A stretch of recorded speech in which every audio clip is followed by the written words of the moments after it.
Hello बच्चों, कैसे हो सभी। हम पढ़ रहे हैं class 12th math English medium. अपनी एक्सरसाइज 3.3 रनिंग है, जिसके क्वेश्चन हमने 4 तक सॉल्व कर लिए थे शायद। हाँ, 4 तक सॉल्व हो गए थे। अब है question number 5, find the point of the curve tangent are parallel to x axis and parallel to y axis. देखो क्वेश्चन नंबर 5, अपने पास जो इक्वेशंस अपन को गिवन है, पॉइंट गिवन है कर्व के x square upon 4 plus y square upon 25 equals to 1। क्या है? इक्वल्स टू है 1। ठीक है, तो हमें एक तो एक्स एक्सिस पे और एक वाई एक्सिस पे क्या करना है, फाइंड द पॉइंट फाइंड करने कर्व के, है ना। कर्व के पॉइंट फाइंड करने टेंजेंट के लिए, और एक बार तो एक्स एक्सिस के पैरेलल है वो, और एक बार वाई एक्सिस के पैरेलल है। तो देखो सबसे पहले क्या करते हैं हम, जो अब तक करते आए, सबसे पहले हम d y upon d x की वैल्यू फाइंड करते हैं, यानी कि एम की वैल्यू फाइंड करते हैं। ठीक है, उसके बाद हम उसे सॉल्व करेंगे। तो देखो सबसे पहले सॉल्व करते हैं, इसका क्या कर देते हैं, डिफरेंशिएशन करते हैं। क्या करते हैं? Differentiation with the respect of x. ठीक है, देखो इन दोनों में फॉर्मूले लगेंगे, लेकिन इनकी जो वैल्यू है ना वो ऐसी आएगी, सिंपल सी। देखो मैं इधर डिफरेंशिएशन करके बता रहा हूं, इधर मैं डायरेक्ट लिख दूंगा। देखो 4 का स्क्वायर, 4 को छोड़ा, एक्स स्क्वायर का डिफरेंशिएशन किया, कितना आ गया 2x, माइनस अब क्या करेंगे, 2x स्क्वायर को छोड़ेंगे, 4 का डिफरेंशिएशन करेंगे 0, तो ये तो पार्ट हो जाएगा कितना 0, और ये 16, तो 4 से इसको काटेंगे तो कितना बचेगा अपने पास 2x अपॉन में 4। ठीक है, तो ये ऐसा ही हो जाएगा, एक्स स्क्वायर का डिफरेंशिएशन 2x हो जाएगा और 4 का 4 ही रहेगा, चाहे आप करके देख लेना डिफरेंशिएशन। ठीक है, तो ये हो जाएगा 2x अपॉन 4। सेम इसको भी ऐसे ही करेंगे जब क्या हो जाएगा 2y अपॉन में 25, और 1 का डिफरेंशिएशन हो जाएगा 0। बस एक चीज और याद रखना, y का डिफरेंशिएशन और होगा dy अपॉन में dx इक्वल्स टू 0। ठीक है, इनके डिफरेंशिएशन करके देख लेना, आप लोगों को डिफरेंशिएशन करना तो आता ही है, u अपॉन v वाले फॉर्मूले से तो यही आएंगे। तो देखो अब हमें dy अपॉन dx की वैल्यू फाइंड करनी है, तो इनका हम ट्रांसफॉर्मेशन कर देते हैं उधर। ठीक है, तो देखो dy अपॉन dx, तो ये तो कितना है 2x अपॉन 4 है। जब इसका ट्रांसफॉर्मेशन करेंगे तो ये तो ऊपर मल्टीप्लाई में आ जाएगा, 25 अपॉन में 2y, कितना आ गया 25 अपॉन में 2y। तो ये अपने पास आ गई dy अपॉन dx की वैल्यू। किसकी आ गई? dy अपॉन dx की वैल्यू। ठीक है, पर ये देखो जब हम क्या करेंगे, इसका ट्रांसफॉर्मेशन पहले हमें इसको इधर करना पड़ेगा ना, तो ये नेगेटिव है तो इसको हम नेगेटिव ले लेंगे। देखो पूरा ही मैं आपको एक्सप्लेन करता हूँ।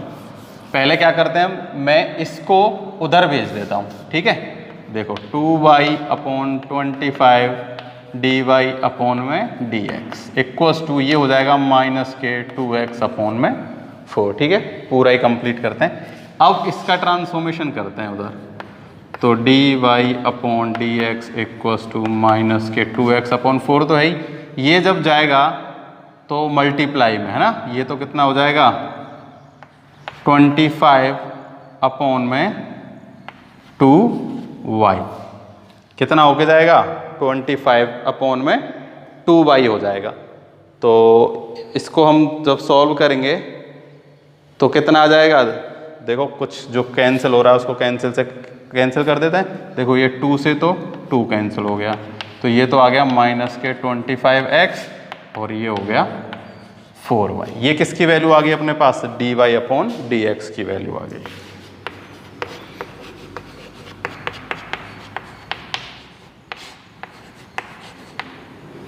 ठीक है, अब देखो अब हमें कर्व के लिए फाइंड करना है। कर्व अपन को कैसे कैसे दिए गए हैं, एक तो दिया गया है पैरेलल टू एक्स एक्सिस, और एक गिवन है हमें पैरेलल टू वाई एक्सिस। तो सिंपल सी बात है, मैंने आप लोगों को एक दिन पहले ही बताया था, आज फिर भी बताता हूं। देखो ये एक्स एक्सिस है, क्या है, एक्स एक्सिस। अगर कर्व कैसा है, मान लो ऐसा है, और ये जो लाइन जा रही है ना, ये क्या है, इसके पैरेलल है। तो ये जो लाइन पैरेलल है, तो डी वाई डी एक्स की जो वैल्यू है ना, वो किसके इक्वल होती है, 0 के इक्वल होती है। D y upon d x किसके इक्वल होता है, 0 के। यानी कि जो x है उसको हम सीधा भी क्या ले सकते हैं, 0 ले सकते हैं। जब x एक्सिस के पैरेलल है जब तो होता है x 0, और जब y एक्सिस के पैरेलल होता है तो होता है y 0। ठीक है, या तो d y upon d x 0 ले लो या x इक्वल टू 0 ले लो। देखो जब डी वाई डी एक्स 0 लेंगे ना हम, तो देखो यहां से क्या वैल्यू आएगी, लिख लेते हैं, लिख लेना, पैरेलल टू x एक्सिस। ठीक है ना, d y upon d x equal to क्या है, 0। पैरेलल टू x एक्सिस है, that's why d y upon d x equal to 0। तो -25x अपॉन में 4y इक्वल टू क्या है, 0। ठीक है, तो देखो, तो यहां से x की वैल्यू क्या हो जाएगी, 0 ही हो जाएगी, क्योंकि देखो इसको मैं उधर भेजूंगा तो 0 हो जाएगा, फिर इसमें डिवाइड देंगे। अगर यहां से हमें x की वैल्यू फाइंड करनी है तो देखो इसको मैं इधर भेजता हूं तो 0 में मिल गया, फिर 25 का 0 में डिवाइड दूंगा तो 0, तो x इक्वल टू क्या आ गया, 0 आ गया। क्या आ गया, x इक्वल टू 0। अब मैं x की वैल्यू यहां पुट करता हूं, इससे हम इक्वेशन फर्स्ट मान सकते हैं। क्या मान सकते हैं, equation first. Put the value of x in equation first.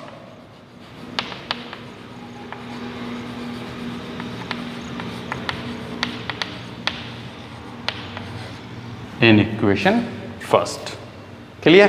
तो इक्वेशन फर्स्ट में पुट कर देते हैं x की वैल्यू 0, तो 0 upon 4 plus y square upon 25 equal to 1। तो देखो ये तो हो गया 0। ठीक है, अब मैं 25 को उधर भेज देता हूं तो कितना बचेगा, वाई स्क्वायर इक्वल टू में 25, देन वाई इक्वल टू क्या बचेंगे, प्लस माइनस 5। ठीक है, तो अपने पास क्या पॉइंट आ गए, x की वैल्यू तो दोनों में 0 है, तो 0 और y की वैल्यू एक बार 5 और 0 और एक बार y की वैल्यू -5। तो x एक्सिस जो है, यानी कि उस कर्व के पॉइंट, जैसे ये कोई कर्व है, ये मान लो वो लाइन है, तो इसके जो ये पॉइंट हैं ये क्या होंगे, 0 से 5 और 0 to -5। भाई x एक्सिस के पैरेलल है तो सिंपल सी बात है, x तो क्या होगा, 0 होगा, है ना, क्योंकि यहाँ x एक्सिस पे y 0 होता है, y एक्सिस पे 0 होता है। अगर कोई लाइन x एक्सिस के पैरेलल है तो वहां x होता है 0। क्लियर। अब हम निकालते हैं पैरेलल टू y एक्सिस, तो उधर जगह नहीं है, देखो मैं इधर इसके नीचे ऐसे लाइन खींच के नीचे करता हूं, पैरेलल टू y एक्सिस।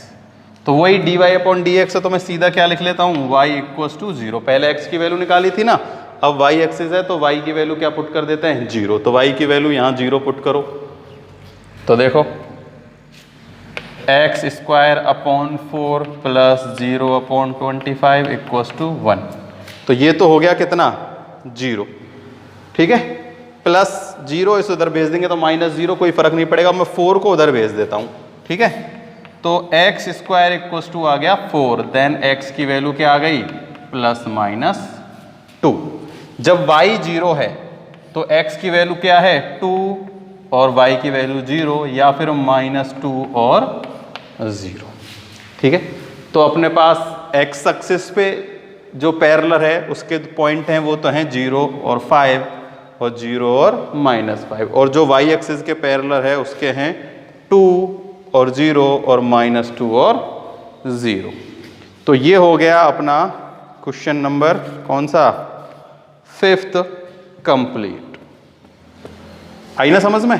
तो केवल क्या करना है, सबसे पहले डिफरेंशिएशन करना है। x एक्सिस के पैरेलल है तो dy अपॉन डी एक्स 0 एक बार करके तो x की वैल्यू 0 फाइंड कर ली, और y एक्सिस के पैरेलल है तो y की वैल्यू 0 पुट करके नहीं, इक्वेशन फर्स्ट में पुट किया और उसको सॉल्व कर लिया। तो दोनों के अपने पास क्या आ गए, कोऑर्डिनेट्स आ गए, यानी कि वो जो पॉइंट था उसके अपने पास पॉइंट आ चुके हैं। तो ये था क्वेश्चन नंबर 5th।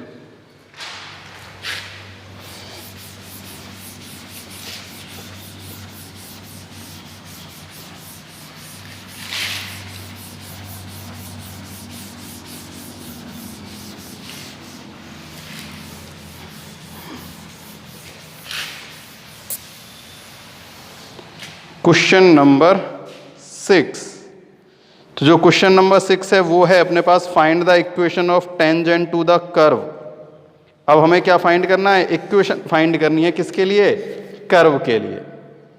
ठीक है, तो कर्व के लिए इक्वेशन फाइंड करना मैंने आप लोगों को बताया था, कर्व का फॉर्मूला एक है ना। तो देखो क्वेश्चन नंबर है 6 जिसमें हमें क्या क्या गिवन है? x गिवन है a sin q t और y गिवन है a cos q t, यही है ना। ठीक है, और t कर रहा है बिलोंग किसको, यानी कि t इक्वल्स टू जो है वो है पाई बाई 2। और हमें फाइंड क्या करना है? हमें फाइंड करना है इक्वेशन ऑफ टेंजेंट। क्या फाइंड करनी है? Equation of tangent. देखो इक्वेशन ऑफ टेंजेंट और इक्वेशन ऑफ नॉर्मल, दो इक्वेशन है अपने पास। इक्वेशन ऑफ नॉर्मल,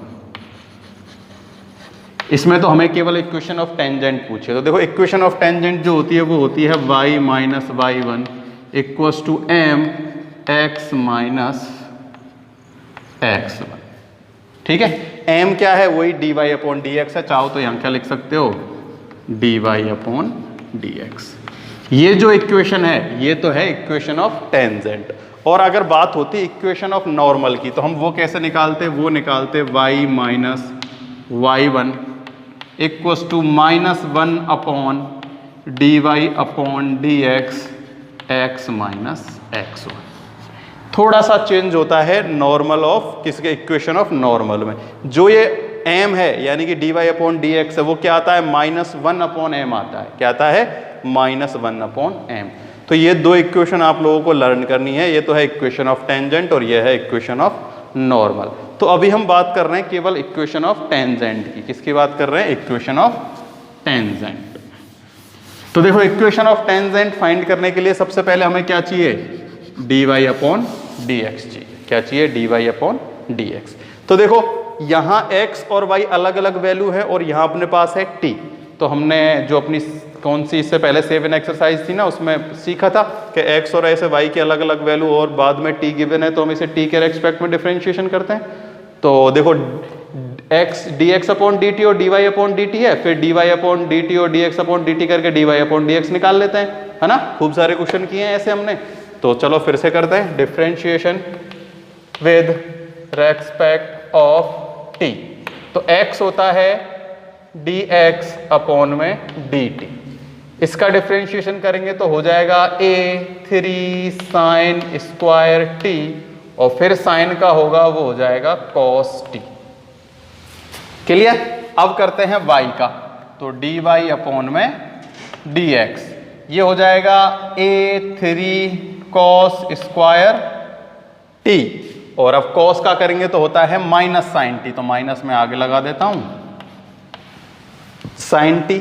अब इसमें इसका हमें क्या करना है? डिवाइड देना है, तभी तो हम dy upon d x find करेंगे। ठीक है, तो हमें dy upon d x find करना है। तो dy upon d x find करना है तो ये कैसे होता है? dy upon d t upon d x upon d t. तो ये डी टी से डी टी कैंसिल हो जाता है। ये है minus a cos square t sine t upon a, यहाँ 3 और है ना, a3 sine square t cos t। तो देखो a से a कैंसिल हो गया, 3 से 3 कैंसिल हो गया, एक साइन से एक साइन कैंसिल और एक कॉट से एक कॉट कैंसिल। तो dy upon d x equals to कितना बचा? Minus cos t upon sine t। तो cos अपॉन साइन क्या होता है? कॉट, और t की वैल्यू कितनी है? पाई बाई 2, सॉरी पाई, हाँ पाई बाई 2। तो हम लिखते हैं देखो dy अपॉन डी एक्स और x है या फिर t है वो कितना है? पाई बाई 2 है। कितना है? Pi by 2। तो लिखते हैं minus cot pi by 2। Cot pi by 2 यानी कि कॉट 90। कॉट जो 90 होता है वो किसके इक्वल होता है? कॉट tan 0 के। तो tan 0 कितना होता है 0, तो cot 90 भी 0। तो अपने पास dy/dx कितना आ गया 0 आ गया। क्या आ गया dy/dx अपन पास आ गया 0। अब अपने पास ये इक्वेशन है, अब इस इक्वेशन का यूज करेंगे dy/dx फाइंड करने के बाद। देखो ये जो वैल्यू है ये तो है x1, क्या है x1, और ये है y1, ठीक है। इनको हम x1 y1 मान लेते हैं और ये इस इक्वेशन में पुट कर देते हैं। तो देखो y माइनस y1 यानी कि a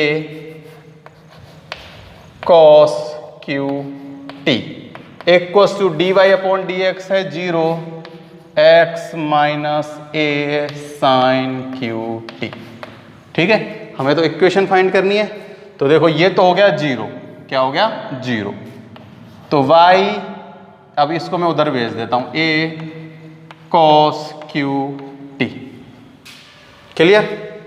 t की वैल्यू पुट कर देता हूं, a cos qt है अपने पास π/2, तो y इक्वल्स टू, देखो हमें पता है cos π/2 यानी कि 90 कितना होता है 0 होता है, ये मैंने आप लोगों को बता दिया cos 90 होता है 0, तो इसकी वैल्यू भी क्या आ जाएगी 0।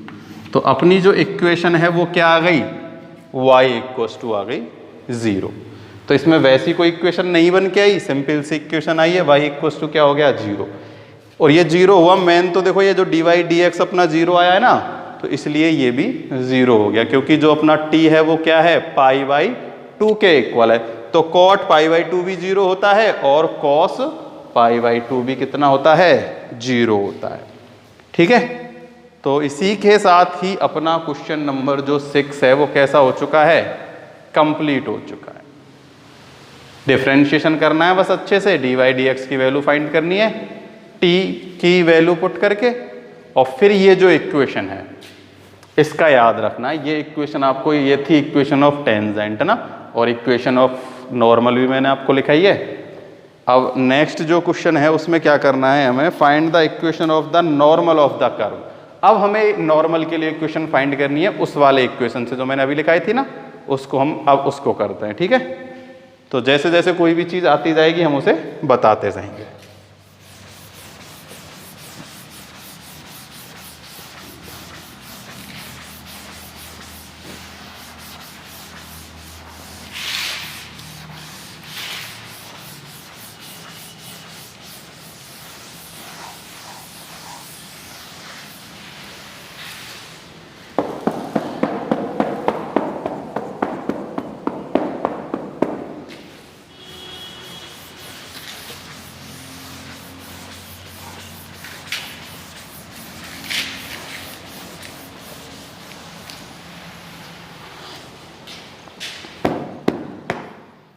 तो अब है y equals to sine square x।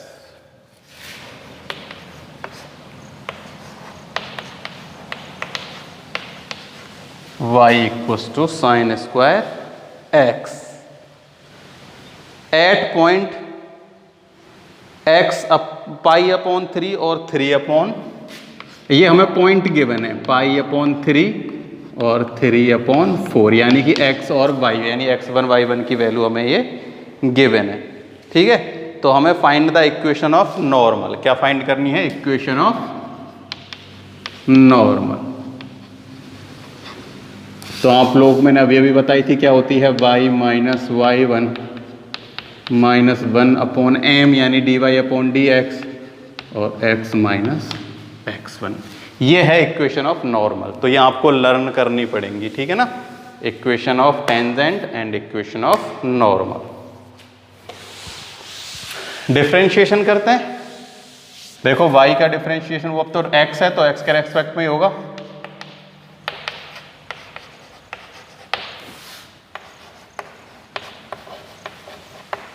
ये हो जाएगा 2 sin x cos x,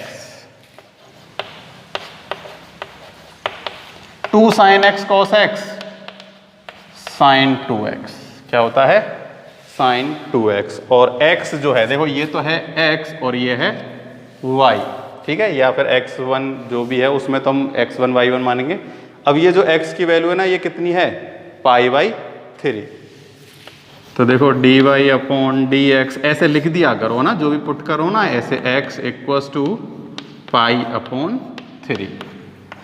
तो साइन 2 π/3। तो देखो साइन 2 π/3 की वैल्यू क्या होती है, देखो इसकी वैल्यू होती है, इसे हम ऐसे लिख सकते हैं साइन 2 π/3। ठीक है, तो देखो 2 कितना होता है, 360। कितना होता है, 360। 360 में 3 से डिवाइड दो तो 1, सॉरी 3 बन जा 3, फिर 6 में जाएगा 2 टाइम, तो 120 टाइम। कितनी टाइम गया, 120 टाइम, यानी कि साइन 120। कितना है, साइन 120। तो साइन 120 को हम क्या लिख सकते हैं, साइन 90 प्लस में 30। क्या है, साइन 90 प्लस 30। कौन से क्वाड्रेंट में है, सेकंड क्वाड्रेंट में। तो साइन को चेंज करेंगे तो क्या हो जाता है, cos 30। Sine 90 plus theta cos theta ना, sine 90 plus theta cos theta. तो cos 30 की वैल्यू होती है √3/2। तो साइन 2 π/3 की वैल्यू क्या आ गई, √3/2। मैं डायरेक्ट लिखता हूं, आप इसको चाहो तो साइड में लिख के या फिर वहां पे भी इसको लिख सकते हो ना। तो मैं डायरेक्ट 3/2 वैल्यू पुट कर देता हूं। तो dy upon dx equals to कितना आया है, √3/2। अब सॉल्व करते हैं इस इक्वेशन से। ठीक है, तो y माइनस y1 की वैल्यू ये रही 3/4 equals to -1। dy upon dx कितना आया, √3/2 है, तो 2 कहाँ जाएगा, ऊपर। तो मैं उस 2 को कहाँ लिख देता हूं, यहां। भाई अपॉन में 2 है तो रेसिप्रोकल होके कहाँ जाएगा, वो ऊपर आ जाएगा। तो 2 अपॉन में √3। अब है x में से माइनस होगा π/3। क्लियर। तो क्या होगा, देखो इसको मैं इधर भेज देता हूं। तो ये मल्टीप्लाई में, तो इधर आके किस में, इधर डिवाइड में ना, तो इधर आके हो जाएगा मल्टीप्लाई में। तो √3 का मल्टीप्लाई इधर और -2 का मल्टीप्लाई मैं इधर कर देता हूं। तो ये हो जाएगा √3y माइनस 3√3/4 और ये हो जाएगा माइनस के 2x और प्लस के 2π/3। क्लियर। तो देखो यहां से मैं एलसीएम ले लेता हूं, एलसीएम आया 4। तो ये हो जाएगा 4√3y माइनस 3√3। यहां से जब हम लेंगे एलसीएम तो आएगा 3। ये हो जाएगा माइनस के 6x प्लस के 2y। ठीक है, तो इसका मल्टीप्लाई इधर और इसका मल्टीप्लाई इधर कर देते हैं। तो ये हो जाएगा 12√3y माइनस 3√3, सॉरी 3 3 जा 9√3। और ये हो जाएगा 24x प्लस में 8π। चाहो तो इसे ऐसा भी छोड़ सकते हो या फिर इन सबको एक साथ में भी लिख सकते हो। ठीक है, देखो कैसे लिख सकते हो एक साथ में, कि इनका इधर ट्रांसफॉर्मेशन कर लो। देखो चाहो तो उधर वालों का ट्रांसफॉर्मेशन इधर कर दो, या फिर इधर वालों का ट्रांसफॉर्मेशन क्या कर देना है, उधर की तरफ कर देना है।